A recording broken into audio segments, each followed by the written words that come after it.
Comment gérer les hauts et les bas après une rupture amoureuse?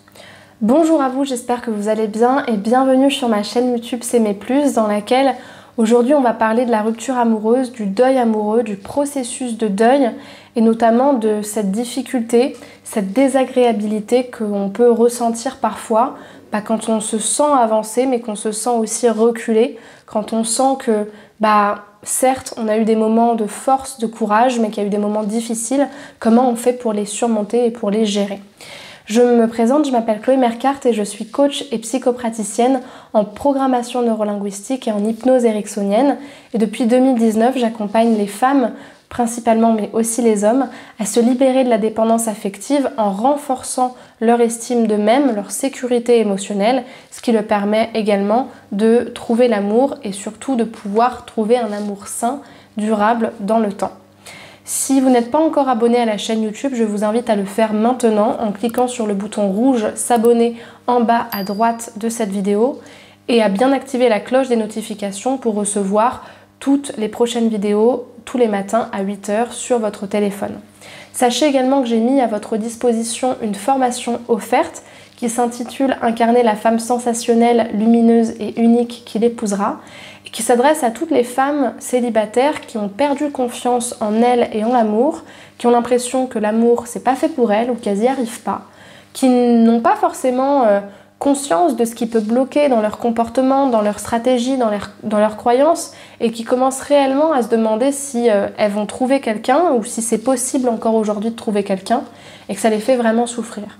Et dans cette formation, je vous propose un premier cheminement à l'aide d'outils de coaching qui vous permettent justement de travailler sur ces points-là et de prendre conscience de choses très importantes et considérables dans cet objectif.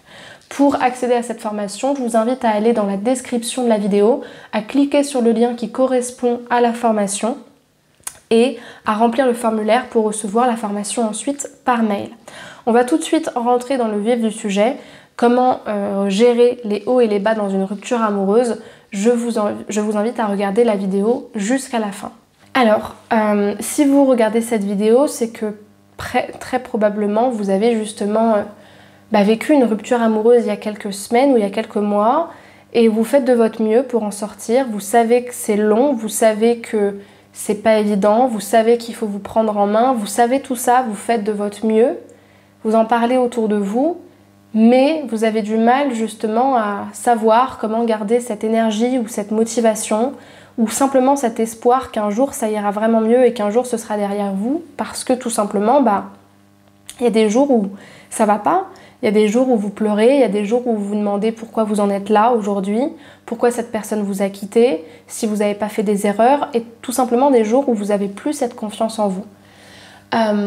Moi, ce que je voudrais vous donner comme métaphore, ça peut paraître très bizarre, mais c'est pas grave, je le fais. C'est tout le temps quelque chose dont je parle à mes clientes parce que moi, je trouve que c'est très parlant. C'est l'exemple des menstruations. Les menstruations féminines, en même temps, il y en a de masculines, j'ai envie de dire, mais c'est quelque chose de naturel. C'est quelque chose qui revient chaque mois. C'est un moment du mois où, si on devait le comparer à une saison, ce serait la saison de l'hiver. Parce que c'est un moment où on se replie sur nous-mêmes, c'est un moment où on perd notre énergie, c'est un moment où on est beaucoup plus vulnérable, c'est un moment où on est beaucoup plus en train d'introspecter ce qui se passe en nous, dans un phénomène d'interoception, et c'est quelque chose qui arrive.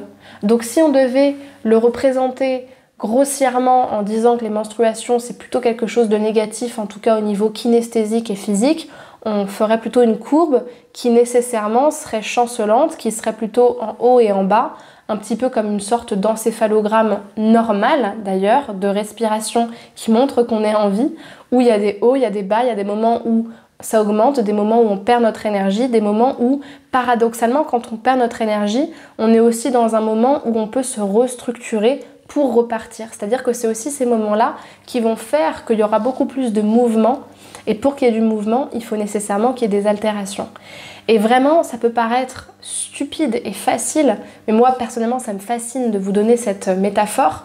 Je pourrais d'ailleurs vous donner l'exemple des saisons. Les saisons, c'est exactement la même chose. Ça représente le cycle de la vie et la rupture amoureuse, le deuil, c'est un cycle qu'on vit dans différents moments de notre vie et c'est un cycle en lui-même, une sorte de micro-cycle qui montre bien qu'un processus de restructuration, tel que l'est le deuil, c'est un processus qui est fait d'altération. Et le simple fait de se rappeler que c'est normal d'avoir des moments dans la rupture où ça va pas, parce qu'on en a besoin aussi pour savoir pourquoi c'est important pour nous de souffrir, pourquoi c'est important pour nous d'observer cette souffrance, de la voir avec compassion, pour qu'ensuite on sache vers quelle direction avancer, ça nous rappelle qu'en fait il n'y a rien à faire. Comment faire pour gérer les hauts et les bas de la vie? Simplement les accepter et accepter que ça fasse partie de ce qui nous structure et de ce qui fait de nous des humains.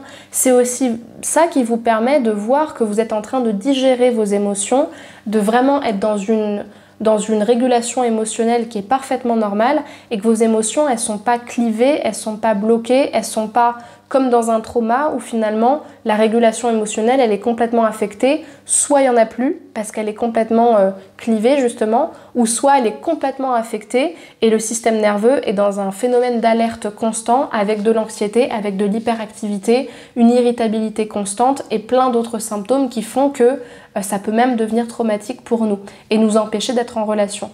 Donc, quoi vous dire à part que vous vous êtes incarné dans cette vie en tant qu'humain, en tant que personne qui est là pour expérimenter quelque chose, suivre une quête personnelle. Et suivre une quête, c'est suivre un chemin. Et il n'y a pas de chemin linéaire, autant dans n'importe quelle entreprise que dans n'importe quelle vie humaine, qui fait que forcément, pour se restructurer, pour avancer, pour avoir de la profondeur, de la sensibilité, il faut des moments de confusion. Et moi, j'adore ce présupposé de la PNL que je dis. Franchement, je le dis au moins une fois par jour, vraiment, à mes clientes, qui est le numéro... Je vais vous le trouver. Numéro 14, la confusion est la porte d'entrée à la réorganisation des perceptions. La confusion, les bas, sont la porte d'entrée à la réorganisation des perceptions. Pour que je puisse me réorganiser, pour qu'il puisse y avoir une résilience, il faut qu'à un moment donné, il y ait eu justement une sorte de coup de pied dans la fourmilière, il faut qu'il y ait eu un traumatisme, il faut qu'il y ait eu un bas, quelque chose qui déstructure tout pour que le tout puisse se faire. Donc accepter de tout ressentir. Parfois, partir en voyage, c'est une autre façon de partir à la rencontre de nous-mêmes, donc pourquoi pas. Ce qui est pas mal aussi, c'est tout ce qui va être artistique, tout ce qui va vous permettre de vous exprimer, que ce soit à travers l'écriture, à travers le chant, la danse. Ça peut être tout simplement regarder des films, vous inspirer d'une œuvre artistique qui vous permet de vous reconnaître et d'être touché émotionnellement par quelque chose et quelqu'un qui vous parle à travers ça. Mais tout simplement vous laisser du temps. Ce qui peut aussi aider, c'est effectivement d'être accompagné donc par un coach, par un psychopraticien ou tout autre thérapeute qui va vous permettre justement avec des outils comme les miens de coaching, de programmation neurolinguistique ou encore d'hypnose ericksonienne, de pouvoir mieux vivre cette période-là. Mais finalement, tous les accompagnements sont tournés vers la restructuration de vos croyances et d'une manière générale vers l'écologie intérieure, c'est-à-dire en fait l'acceptation de ce qu'on vit en choisissant et en travaillant sur le meilleur moyen d'accéder à cette acceptation ou alors à la capacité d'atteindre cet objectif-là. Donc voilà, j'espère que cette vidéo elle vous aura plu. Si c'est le cas, je vous invite à me laisser un pouce vers le haut et à me partager vos apprentissages. Qu'est-ce que vous aurez appris de nouveau dans cette vidéo-là ou simplement vos questions ou votre expérience. Et pour les personnes qui veulent être accompagnées dans ces hauts et ces bas, dans ce chemin qu'est la vie finalement, et notamment la vie après une rupture, encore une fois, c'est une sorte de microcosme, de petite organisation, petit écosystème qui fonctionne selon ces règles-là, parfois tragiques, eh bien vous pouvez être accompagné, c'est une des solutions qui est à votre disposition. Et si vous souhaitez en savoir plus sur mes accompagnements, échanger avec moi pour savoir si je suis la bonne personne pour vous accompagner et si ça vous correspond, je vous invite à cliquer sur le lien qui est en description de la vidéo, le premier, à choisir votre créneau et à remplir le formulaire. Et comme ça, je vous appellerai sur votre numéro pour connaître quelle est votre problématique, où est-ce que vous voulez être accompagné, dans quelle direction, dans quel objectif. Et dans ce cas-là, je vous proposerai une première séance d'1 heure pour qu'on travaille déjà ensemble sur la problématique, que vous puissiez déjà mettre des changements en place, expérimenter le coaching avant de vous engager sur un suivi plus long. Moi, ça me permettra de savoir aussi de quoi vous avez besoin.